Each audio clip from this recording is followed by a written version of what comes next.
Ketenangan jiwa, ketenangan batin, dan ketenangan pikiran perlu kalian lakukan. Tetapi jika semua itu belum kamu dapatkan, saya harap kamu harus mendapatkannya. Dan bagaimana Anda mendapatkan itu semua? Anda berada di posisi yang tepat. Dengarkan video ini. Mari kita rubah sifat yang ada di pikiranmu. Ayo kita mulai. Kalau kamu pernah berada di posisi ingin tertawa lepas, tapi menahannya karena takut dikira terlalu percaya diri, kamu pasti tahu apa yang saya maksud. Tapi coba renungkan, siapa yang paling dirugikan kalau kita terus menunda rasa bahagia sampai semua syarat terpenuhi? Bukan orang lain, kita sendiri. Kitalah yang kehilangan momen untuk hidup di dalam energi terbaik kita. Kita yang kehilangan momentum untuk menciptakan realitas yang sejalan dengan harapan kita. Dan jangan salah, rasa bahagia itu menular. Energi itu menular. Ketika kamu hidup dalam emosi yang selaras dengan versi terbaikmu, orang-orang mulai melihat sesuatu yang berbeda dalam dirimu. Bukan dari pencapaianmu, tapi dari getarannya, dari tatapan matamu, dari caramu berbicara. Dan mereka merespons dengan cara yang berbeda juga. Kalau kamu sedang dalam titik rendah, ini bukan soal pura-pura kuat. Ini soal memilih satu demi satu, emosi mana yang mau kamu pelihara hari ini. Bahkan di tengah kekacauan, kamu bisa pilih satu hal kecil yang membuatmu bersyukur. Satu hal yang bisa kamu rasakan sebagai sudah punya. Mungkin bukan rumah besar, tapi mungkin kehangatan saat minum kopi. Mungkin bukan uang miliaran, tapi mungkin tawa kecil dari orang yang kamu cintai. Kuncinya ada di situ. Membesarkan rasa memiliki terhadap hal-hal kecil, agar semesta percaya kamu siap menerima yang lebih besar. Apakah ini berarti kita harus berhenti merasa sedih? Enggak, semua emosi valid. Tapi jangan biarkan emosi lama jadi tempat tinggal tetap. Biarkan ia lewat, beri ruang, tapi jangan dikasih kunci. Dan kalau kamu merasa ini semua cuma idealisme, kamu nggak salah. Karena butuh waktu, disiplin, dan keberanian untuk hidup dalam energi yang belum didukung kenyataan. Tapi juga, bisa jadi ini adalah jalan satu-satunya untuk menciptakan kenyataan baru. Saya pernah ada di titik di mana saya merasa hidup saya diem, nggak kemana-mana. Semua seperti berhenti. Tapi saat saya mulai memperlakukan diri saya seperti seseorang yang sudah hidup dalam versi terbaiknya, cara berpikirnya, caranya bersyukur, caranya berbicara, sesuatu mulai berubah. Bukan dari luar, tapi dari dalam. Dan dari situlah perlahan, luar pun mulai ikut menyesuaikan. Jadi hari ini, coba tanya ke diri kamu. Kalau besok kamu bangun dan semua yang kamu inginkan sudah terjadi, apa yang akan kamu rasakan? Apa yang akan kamu lakukan? Bagaimana kamu memperlakukan dirimu hari ini? Jawaban dari pertanyaan itu mungkin bukan sekadar angan, tapi petunjuk. Petunjuk tentang siapa dirimu yang sebenarnya, yang mungkin selama ini hanya menunggu kamu untuk percaya padanya. Kalau kamu punya waktu, renungkan ini. Siapa yang kamu jadi? Saat kamu merasa kamu sudah punya semuanya. Dan mulai dari sekarang, meskipun belum semua terjadi, bolehkan dirimu merasa seperti itu. Bukan karena kamu bohongi diri, tapi karena kamu sedang melatih energi yang akan membawamu ke sana. Silakan renungkan ini. Tidak harus langsung berubah, tapi jangan abaikan sinyal-sinyal kecil dalam dirimu. Karena bisa jadi, perubahan besar itu dimulai dari perasaan sederhana yang kamu izinkan hadir hari ini. Poin ketiga, ambil tindakan yang terinspirasi dari rasa bahagia dan antusiasme. Di titik ini, kamu mungkin sudah membayangkan dengan cukup jelas kehidupan seperti apa yang kamu inginkan. Kamu bahkan mungkin mulai merasakan emosi dari masa depan itu, seolah-olah semuanya sudah terjadi. Tapi kita tahu, tanpa satu elemen penting, semua itu hanya akan jadi angan, tindakan. Dan bukan sembarang tindakan, tapi tindakan yang lahir dari emosi terbaik yang bisa kita rasakan. Rasa bahagia, antusiasme, dan kepercayaan bahwa apa yang kita lakukan, meski kecil, punya arti yang besar.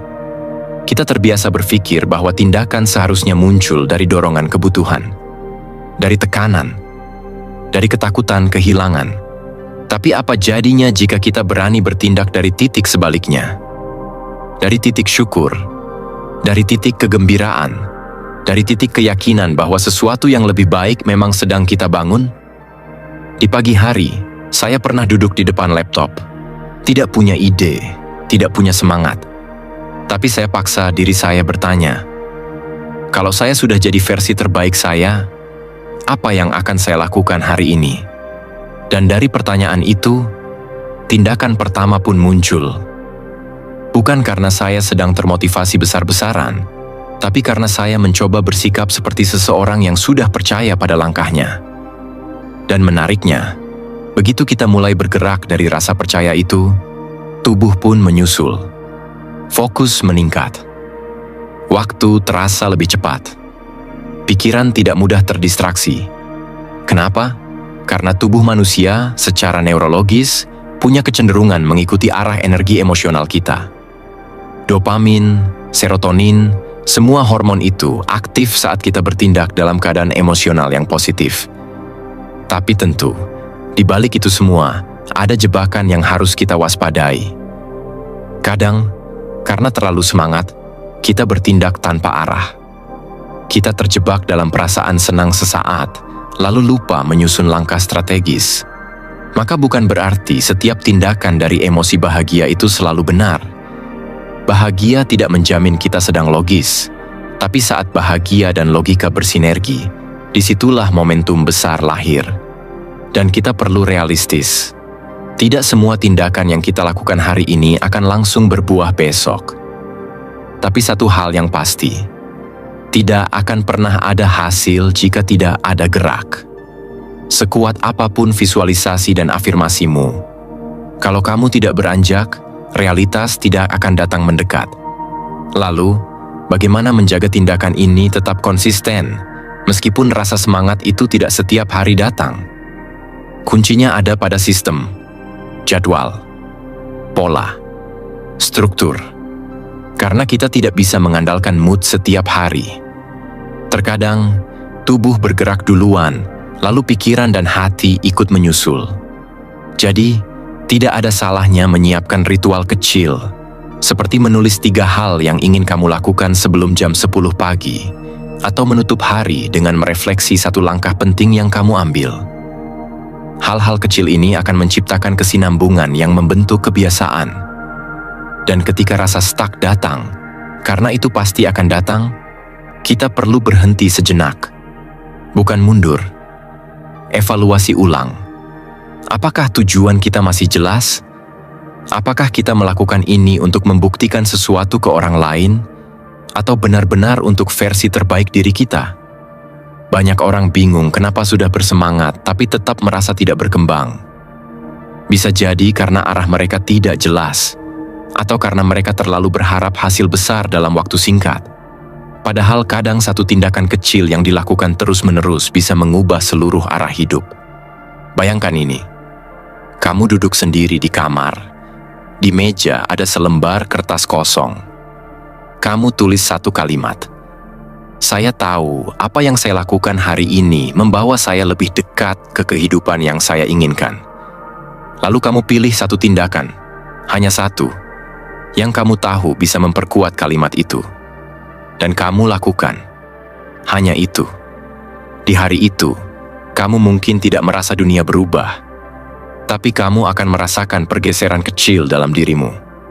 Sebuah getaran bahwa kamu sedang tidak diam, kamu sedang tidak terjebak, kamu sedang berjalan. Dan di dalam tindakan itu, ada kekuatan. Lalu, bagaimana jika tindakan yang kamu lakukan ternyata salah arah? Jawabannya sederhana. Itu bukan kegagalan. Itu klarifikasi. Sekarang kamu tahu mana yang bukan jalanmu. Dan itu adalah informasi yang sangat penting untuk langkah berikutnya. Tapi bagaimana jika kita takut salah langkah? Maka pertanyaan berikutnya muncul. Apakah lebih baik diam dan tetap nyaman, atau bergerak dan berisiko tahu lebih banyak tentang diri sendiri? Dan kamu tahu jawabannya. Saat kamu bertindak dengan bahagia, kamu juga mengirimkan sinyal ke otak bahwa kamu aman, kamu siap, kamu layak untuk menerima hasil yang sepadan. Karena sistem saraf tidak hanya merespons apa yang terjadi di luar, ia juga merespons cara kita memperlakukan diri sendiri lewat tindakan-tindakan kita. Kamu tidak perlu menunggu hari sempurna untuk mulai. Kamu hanya perlu satu momen untuk melangkah. Dan hari ini bisa jadi hari itu. Maka saya ingin kamu bayangkan, jika tidak ada batasan, jika semua ketakutanmu tidak lagi mengikat, tindakan pertama apa yang akan kamu lakukan sekarang juga? Apapun itu, lakukanlah. Tidak perlu sempurna, tidak perlu besar. Yang penting, itu datang dari hatimu yang tenang dan yakin. Karena seperti yang kita bahas di poin sebelumnya, ketika emosi dan keyakinanmu selaras dengan realitas yang kamu inginkan, dan kamu mulai bertindak dari tempat itu, kamu bukan sekadar berjalan. Kamu menciptakan. Bukan menciptakan mimpi, tapi menciptakan kenyataan. Dan itulah yang sedang kita bangun di sini. Langkah demi langkah, hari demi hari. Dengan hati yang yakin dan tangan yang bergerak. Poin keempat. Ceritakan kisah baru tentang hidupmu. Ada saat dalam hidup kita, ketika semua cerita lama terasa terlalu berat untuk dibawa. Kita sudah hafal dialognya. Kita tahu kapan luka akan muncul. Dan kita tahu bagaimana akhirnya selalu sama. Kita kembali menjadi tokoh utama yang kalah dalam kisah yang bahkan sudah tidak ingin kita baca lagi. Tapi coba pikirkan ini. Apa jadinya kalau kita mengganti cerita itu? Bukan untuk berpura-pura bahwa semua baik-baik saja, tapi untuk mengatur ulang arah, menyusun ulang peran. Bukan dengan dramatisasi, bukan juga dengan ilusi, tapi dengan kesadaran penuh bahwa kita bisa memilih bagaimana sebuah bab baru dimulai. Seperti yang kita bahas sebelumnya, tindakan adalah jembatan antara emosi dan realitas. Namun kali ini kita bicara soal narasi, tentang bagaimana kita menceritakan hidup kita, ke diri sendiri dan ke dunia. Karena kisah yang terus kita ulang dalam pikiran perlahan menjadi identitas. Dan identitas menjadi keputusan. Dan keputusan jadi takdir. Saya pernah duduk dalam diam, memutar kembali kata-kata yang saya ucapkan setiap hari kepada orang lain. Saya memang begini. Hidup saya memang begini. Saya selalu gagal kalau sudah sampai titik ini. Dan saya sadar, itu bukan fakta, itu hanya cerita. Cerita yang saya ulang terlalu sering sampai jadi kenyataan. Padahal di luar sana, banyak orang yang hidupnya berubah karena satu hal. Mereka berhenti mengulang cerita lama. Mereka tidak menunggu bukti untuk berubah. Mereka ubah dulu narasinya. Dan perlahan, realitas mengikuti. Tapi tentu saja tidak sesederhana itu. Karena di sekitar kita, akan selalu ada suara yang mengingatkan kita pada versi lama dari diri kita. Dulu kamu pernah gagal. Kamu bukan orang yang seperti itu. Ngapain kamu sok-sokan berubah? Dan disinilah tantangannya. Ketika kamu mulai menulis ulang kisahmu, kamu akan dianggap aneh. Bahkan oleh dirimu sendiri. Karena otak kita menyukai pola lama, kebiasaan lama, kalimat lama. Tapi justru di situ letak peluangnya. Karena setiap kali kamu dengan sadar memilih kalimat baru untuk menggambarkan siapa kamu sedang memutus siklus lama. Misalnya, ketika kamu terbiasa berkata, "Saya bukan orang yang percaya diri," kamu bisa mulai menggantinya dengan, "Saya sedang belajar jadi pribadi yang lebih percaya diri." Perubahan satu kalimat itu menggeser seluruh struktur identitasmu dari final menjadi proses. Lalu mungkin kamu bertanya, "Tapi bagaimana kalau hidup saya belum benar-benar berubah?"